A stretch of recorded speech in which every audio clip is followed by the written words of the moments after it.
Pope Francis உலகின் மிக சிறந்த ஆன்மீக தலைவர்களில் ஒருவராக திகழ்ந்தவர். ஏழைகளுக்காகவும் அடக்குமுறைகளுக்கு எதிராகவும் அன்பையும் பரிவையும் பேசியவர்.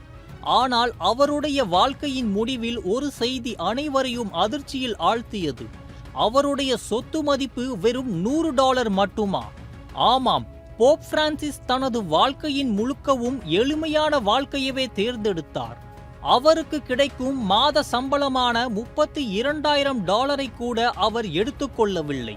அதற்கு பதிலாக அந்த தொகையை சமுதாய சேவைகளுக்கும் ஏழைகளுக்காகவும் தானமாக வழங்கினார். போப் பிரான்சிஸ் இறப்பதற்கு முன் ரோம் நகரில் உள்ள ஒரு சிறைச்சாலையில் உள்ள இளைஞர்களுக்காக பாஸ்தா தயாரிக்கும் பயிற்சி திட்டத்திற்கு சுமார் 2 லட்சம் யூரோக்களை நன்கொடையாக அளித்தார். இது அவர் செய்த கடைசி பெரிய சமூக நல உதவியாகும். வாட்டிகன் நகரம் உலகின் மிக பெரிய கிறிஸ்தவ அமைப்பாக இருந்தாலும் அதில் உள்ள செல்வங்கள் அனைத்தும் போப்பிற்குரியதல்ல. அது ஒரு ஆன்மீக நிறுவனம். மக்களுக்காகவே அதன் சொத்துக்கள் பயன்படுத்த வேண்டும் என்பதே போப்பின் கொள்கை.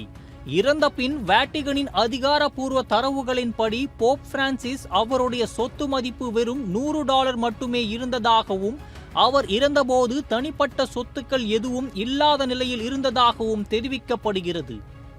இது அவர் எவ்வளவு எளிமையான வாழ்க்கை வாழ்ந்தார் என்பதை நமக்கு நினைவூட்டுகிறது. இத்தனை பெரிய பதவியில் இருந்தும் தனிப்பட்ட வாழ்க்கையில் ஏழைகளுக்குள் வாழ்ந்த ஒரு மனிதர். போப்பின் இந்த வாழ்க்கை நம்மை சிந்திக்க வைக்கிறது. நாம் வாழ்வதில் எவ்வளவு எடுத்துக்கொள்கிறோம் என்பதை காட்டிலும் எவ்வளவு கொடுக்கிறோம் என்பதுதான் முக்கியம்.